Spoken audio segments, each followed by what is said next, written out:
सब लोग मेरे स्टेटमेंट की बहुत वेट कर रहे थे कि मैं वर्ल्ड कप के लिए कुछ बोलता क्यों नहीं हूँ, लेकिन मैं आपको एक प्रॉमिस करना चाहता हूँ कि रोहित शर्मा की कप्तानी में 2024 में बारबाडोस में हम जरूर भारत का झंडा गाड़ेंगे।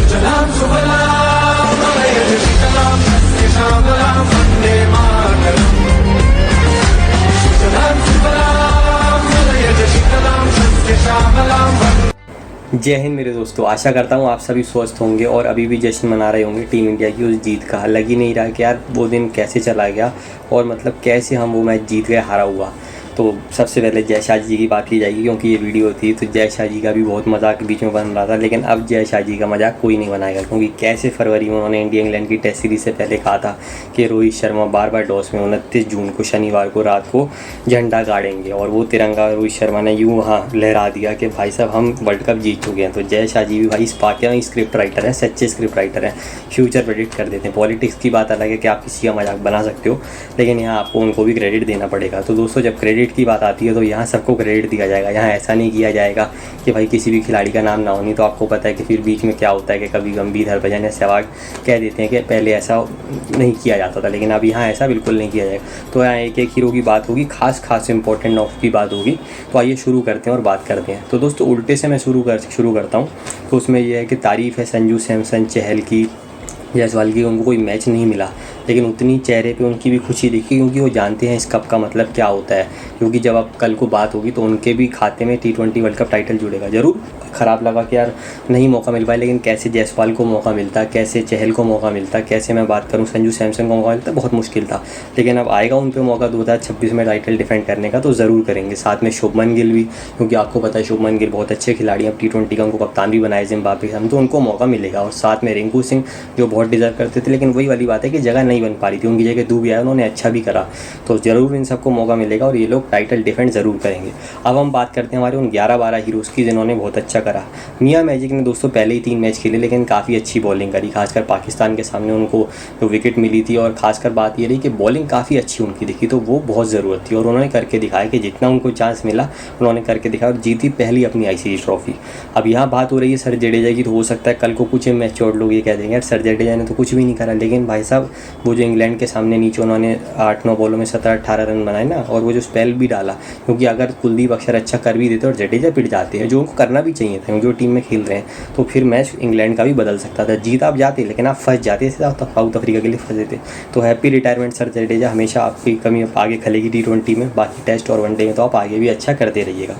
इसके बाद दोस्तों बात की जाए तो बात होगी शिवम दुबे की।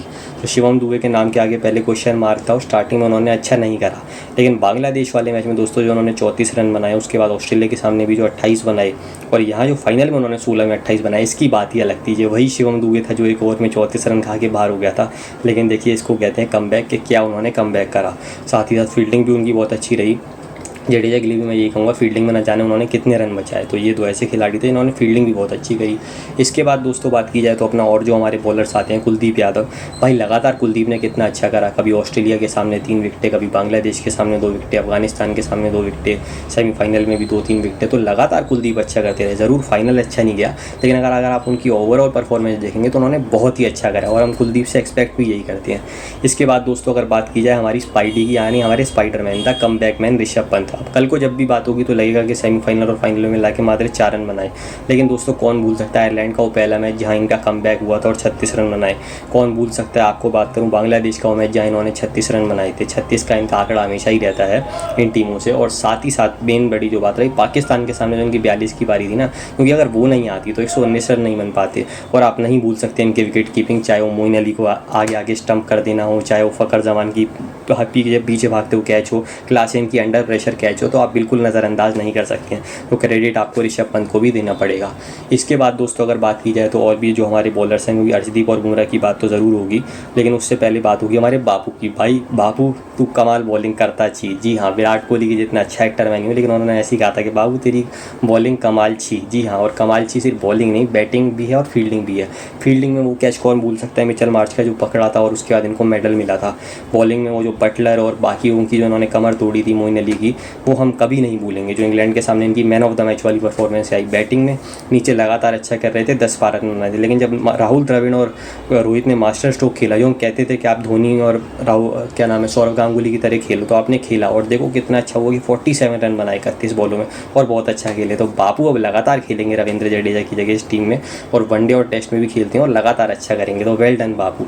इसके बाद दोस्तों बात की जाए तो सिंह इज किंग। जी हाँ पाजी, पिछली बार भी पाजी बहुत अच्छा खेले थे लेकिन वर्ल्ड कप नहीं उठा पाए थे, लेकिन इस बार पाजी ने 17 विकेट ले लिए और बन गए highest wicket taker in the history of T20 world cup in a single edition. 17 wicket बहुत बड़ी बात है, क्योंकि पाजी इतनी अच्छी बॉलिंग लगातार कराना बहुत बड़ी बात है। और अभी तो आगे आपको चैंपियंस ट्रॉफी, WTC इन सब में भी खेलना है और T20 वर्ल्ड कप्स खेलने हैं, और आगे भी आपकी और ट्रॉफी आएँ तो क्या ना होगा, सिंह इज किंग। जी हाँ, इसके बाद दोस्तों बात की जाए तो बात आपको पता किसकी की जाती है, स्काई इज़ द लिमिट। जी हाँ, अफगानिस्तान के सामने वो अर्धशतक बहुत अच्छा था, क्योंकि हमारे सुपर 8 का पहला मैच था, फंस सकता था, USA का मैच फंस सकता था या हम हार सकते थे या बिल्कुल लास्ट बॉल पे जीते, लेकिन स्काई जब होती है ना T20 में तो भाई वो लिमिट उनकी क्रॉस हो जाती है। फिर सिर्फ मैंने जो कहा रविवार को नहीं, सोमवार, मंगलवार, बुधवार, शुक्रवार, गुरुवार और शनिवार को तो इस बार सूर्य ऐसा चमका कि वो कैच नहीं पकड़ा, वो वर्ल्ड कप पकड़ लिया। कैचेज विन मैचेज नहीं, कैचेज विन टूर्नामेंट सब कहना होगा। जी हाँ, एक वो श्री कपिल देव की कैच भागते हुए और अब स्काई की वो कैच, और अपना आप चुएंगा यूँ चबा सकते हैं और खूब चबाइए और अब आपके स्टाइल की खूब कॉपी होगी। जी हाँ, तो वेल डन स्काई कहना होगा। इसके बाद दोस्तों बात की जाए तो है अपने हमारे और कौन कौन है, जसप्रीत बुमराह। जी हाँ, मैन ऑफ द टूर्नामेंट। दोस्तों 15 विकेटों की बात नहीं है, 15 विकेटें की जगह है, लेकिन 4 ओवर में 7 रन, 4 ओवर में 9 रन, 12 रन, 15 रन। मैं बात करूँ ऑस्ट्रेलिया के सामने 4 में 29 दिए थे, तो लग रहा था यार बुमराह ने ज़्यादा दे दिया, और उसमें किसकी विकेट निकाली थी, हेड की। और फाइनल में यार वो जब 30 पे 30 थे ना, और 4 ओवर में 18 रन दिए, और उसमें भी जब 2 ओवरों में 6 रन दिए, और वो जो विकेट जैनसेन की निकाली थी, जैनसेन क्या करते यार, कुछ भी नहीं कर सकते थे, अपना 200% देते तब भी उस बॉल को नहीं रोक पाते।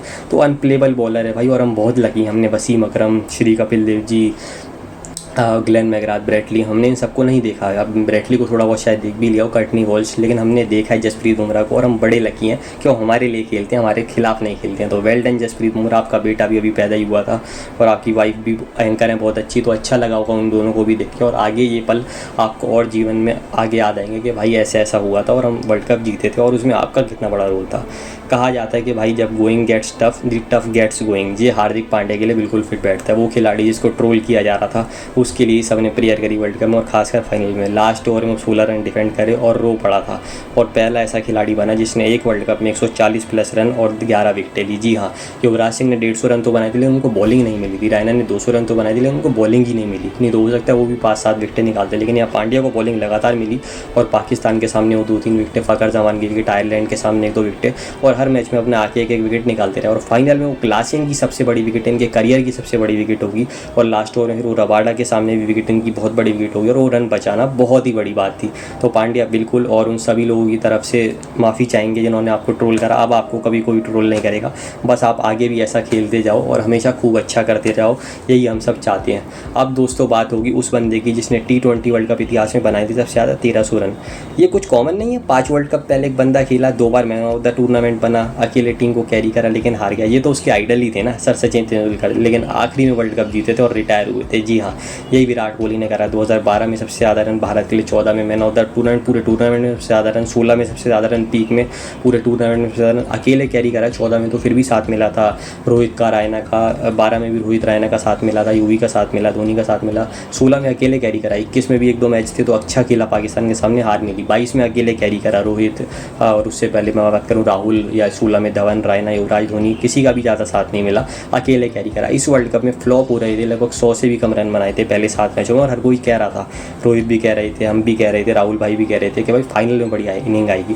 और फाइनल में अब गंभीर के 75 के बाद सबसे बड़ी अगर कोई इनिंग है तो भाई यही है, 59 पे 76, जिसमें 2 चौके, मैं बात करूँ 6 चौके थे और 2 छक्के थे, और 1300 रन बनाने वाले उस बल्लेबाज ने फाइनली ICC ट्रॉफी अपने नाम करी T20 वर्ल्ड कप की, क्योंकि चैंपियंस ट्रॉफी वो जीत चुका था, 13 में वर्ल्ड कप जीत चुका था, एशिया कप जीत चुका था, तो बस यही ट्रॉफी रह गई थी। IPL SEL T20 को हम इतना नहीं गिनते हैं, और अब राहुल भाई ने कहा है कि आप इसमें WTC भी ऐड करो अगले साल, और ये हम सब आशा करते हैं, और क्यों ना दोबारा आप CT 2025 में अगर वर्ल्ड कप आप खेलो तो आप वो भी जीतो, और इतना अच्छा आप खेलते हो कोई कहने की बात नहीं है।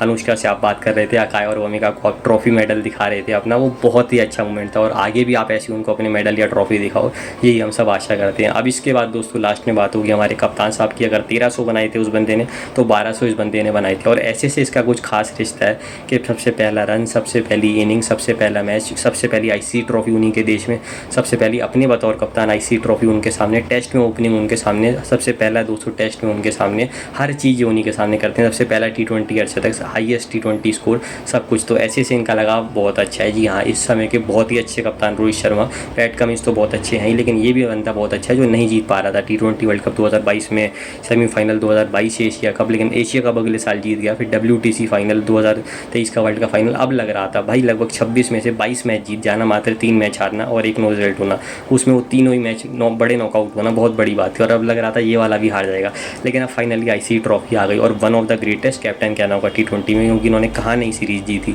आप Australia, England, West Indies, south Africa, New Zealand, Bangladesh, Sri Lanka, कहीं भी बात कर लें, कहीं भी सबसे ज़्यादा रनों की बात कर लें, वर्ल्ड कप में सबसे ज़्यादा रन बतौर दूसरे बल्लेबाज 1200, विराट के 1300 थे, विराट के सबसे ज़्यादा 7 मैन ऑफ द मैच थे, तो इनके भी 3-4 थे, तो बहुत बड़ी बात थी। तभी तो मैंने विराट के लिए भी कहा कि डिजर्व करते तो ये तो पहले भी जीत चुका था, लेकिन एक बार फिर भाई ये बंदा डिजर्व करता था और इसने जीत के दिखाया कि हाँ भाई मैं इस बार फिर से ट्रॉफी जीतूंगा। तो बहुत बहुत शुभकामनाएं आपको भी एक बार फिर से रोहित शर्मा, और आप ये डिजर्व करते थे और आने वाले समय में आप ज़रूर CT अपना और WTC भी जीतो, यही हम सब आशा करते हैं। और इस पल को आप खूब इंजॉय करो, वो जो झंडा आपने गाड़ा वो कोई नहीं भूलेगा। और फिर लास्ट में सर राहुल वॉल द्रविड़ जो 1999 में हाईएस्ट रन गेटर थे, वर्ल्ड कप नहीं जीते, 3 में इतना अच्छा करा 5-6 पे, इस राहुल की तरह ही या इसने उनकी तरह करा कि भाई खिलाओ मुझे, मैं जैसे आप कहोगे वैसे खेलूंगा। साथ में कप्तान रहे, तो इसी वेस्ट इंडीज़ में उनका डिमोशन हुआ था भाई, केवल बिल्कुल ही ढह गए थे। मैं बात करूँ कि इतना बुरा हुआ उनके साथ कि आज तक इतनी बुरा कोई टीम नहीं खेली थी, और फिर उनको कप्तानी से भी हटा दिया गया। लेकिन देखो क्या कमबैक करा कि 17 साल बाद वहीं अपनी बतौर पहली आईसीसी वर्ल्ड कप जीता ट्रॉफी। ऐसे तो 18 में भी जीते थे, लेकिन वो अंडर 19 वर्ल्ड कप था, वो भी आ गया, अच्छी बात है, और ये भी आ गया। तो जितने खाते में आ जाए उतने ही कम होते हैं दोस्तों। तो दोस्तों सबसे बड़ी सीख जो मैं आपको सिखाना चाहता हूँ ये कि कभी भी आपकी टीम हारे तो उसको प्रेस करो। पिछले 11 सालों में ना जाने मेरा भी कितनी बार दिल टूटा, आप सबका भी टूटा हुआ, लेकिन वो लोग जो बुरा वाला कह रहे थे, जैसे वो एक आदमी कह रहा था कि अब इंडिया कभी फाइनल में नहीं आएगा, कभी नहीं जीतेगा, एक था धोनी एक था कपिल, वही ऑब्सेशन वाली बात कि इसका मतलब कि आप नहीं चाहते। हमारे यशस्वी प्रधानमंत्री नरेंद्र मोदी जी जब गए थे तो बहुत लोग हंस रहे थे कि यार इनको क्या प्रेस करने की ज़रूरत थी, जब वो का राहुल कह रहे थे, का बबुआ कह रहे थे, या शमी को जो यूँ उन्होंने कंधा खींचा कि आज तक शमी ठीक नहीं हो पाए, रोहित और विराट को हंसने की कोशिश कर रहे थे, और खुद शमी ने कहा कि यार बहुत अच्छा लगा वो उस टाइम आए थे। तो ऐसे ही प्रेस किया जाता है। आप भूल गए हैं के शिवरामन जी को उन्होंने कैसे प्रेस करा था जब 2019 में नहीं हो पाया था, लेकिन आप देखिए फिर 2023 में हुआ था ना चंद्रयान 3, तब एक फ़ोटो भी मैंने और आप सब ने डाली होगी कि 19 में वो फेल हुए थे, रोहित भी फेल हुए, 23 में उनका हुआ, रोहित का भी हुआ, लेकिन तब भी नहीं हो पाया। लेकिन अब 24 में तो हो गया ना। तो किसी को भी दोस्तों प्रेस कीजिए, अप्रिशिएट कीजिए, किसी की भी बुराई मत कीजिए, कभी मत कीजिए, चाहे वो कोई भी हो, क्योंकि जब आप प्रेस करने आते हैं तो बहुत अच्छा लगता है। हमारे प्रधानमंत्री पुराने जब मनमोहन सिंह जी आए थे सिंह में, तो कितना अच्छा लगा था कि सिंह इज किंग आए हैं, या राहुल गांधी भी आए थे तो कितना अच्छा लगा था। तो चाहे कोई पॉलिटिशियन आए, चाहे कोई बॉलीवुड वाला है, अगर वो प्रेस कर रहा है तो आप उसकी तारीफ़ करो, ये मत सोचो कि आप उसको लाइक करते हो या नहीं। एक प्रधानमंत्री आता है आपको प्रेस करता है तो कितना अच्छा लगता है। जय शाह जी ने जब बोला था कि ट्रॉफी हम उठाएंगे वहाँ, तो सब कितना मजाक बना रहे थे, लेकिन क्या आप नहीं उठाई? तो भरोसा रखा करो। मैंने खुद ये जर्सी इतनी बार पहनी अलग अलग तरीके की 2016 से, तो हारते रहे, कभी नहीं जीते रहे थे। मुझे लग रहा था पहनूँ भी या नहीं, इस बार फाइनल में पहनी। और ये बैंड भी मैं 2023 में लगातार ये टी-शर्ट और बैंड पहन रहा था, 10 मैच जीते, 11वां हार गया। लगा यार अब क्या पहनूँ या नहीं, लेकिन क्या सबसे कुछ होता है, थोड़ा बहुत होता है। बाल और दाढ़ी में बढ़ा रहा था इतने टाइम से, हर बार मैं बढ़ाता था, क्योंकि 11 और 13 में बढ़ाई तो जीत गया, तो लगा जीतते रहेंगे, लेकिन फिर 10 बार में नहीं हुआ। लेकिन मैं भी जीत दी हूँ, मैं 11वीं बार में भी नहीं माना। तो आप देखो कितने बाल और दाढ़ी बढ़ा लिए। अपने भैया को मैंने जब उन्होंने जर्सी दिलाई तो कहा था कि क्या इस बार ज़रूरत है, उन्होंने कहा ये मौका फिर नहीं आएगा, क्योंकि रोहित विराट हो सकता है अगले वर्ल्ड कप में ना हो। तो ऐसे 2 ग्रेटेस्ट ऑफ ऑल टाइम को पूरा सपोर्ट करो, अपना पूरा सपोर्ट दो, क्योंकि ऐसा मौका ज़िंदगी में दोबारा ना आए। तो हमेशा आप अपने खिलाड़ियों को, अपने जितने भी चाहने वाले हैं उन लोगों को सपोर्ट करो, अप्रिशिएट करो। वो हारें भी तो उनको दोबारा नसीहत दो कि आप दोबारा कोशिश करो, आप ज़रूर दोबारा जीतोगे। राहुल द्रविड़ सोचा नहीं होगा जीवन में कि कभी आईसीसी ट्रॉफी अब आएगी भी जब रिटायर हो गए होंगे, लेकिन देखो ऐसी आ गई। तो जीत दोस्तों हार तब तक है जब तक आपने मान ली, और जीत भी तब तक है जब तक आप हार नहीं मानोगे। तो साफ बात ये, कभी भी हार मत मानो, अपना बेस्ट ट्राई करो। अगर हार भी गए तो ये आपकी लास्ट हार नहीं। जो शाहरुख खान कहता है ना कि फिल्म में हैप्पी एंडिंग भाई तभी होगी जब आप जीतोगे, जब आप हार ही गए वो हैप्पी एंडिंग थोड़ी है। इसका मतलब अभी पिक्चर अभी बाकी है मेरे दोस्तों। आशा करता हूँ दोस्तों आपको मेरी वीडियो बहुत अच्छी लगी होगी। अगर अच्छी लगी हो तो लाइक और शेयर करना मत भूलिएगा, चैनल को सब्सक्राइब करना भी मत भूलिएगा। अगर और वीडियो की ज़रूरत पड़ेगी तो बात करेंगे, अभी तो इंडिया का भव्य स्वागत होगा, नहीं तो अपना फिर अब और किसी टॉपिक के साथ जल्दी मिलेंगे। जुलाई की ये पहली वीडियो थी, और वीडियो भी आएंगी आशा करता हूँ। तो अच्छी लगी हो तो लाइक और शेयर करना मत भूलिएगा, चैनल को सब्सक्राइब करना भी मत भूलिएगा। जय हिंद, जय भारत।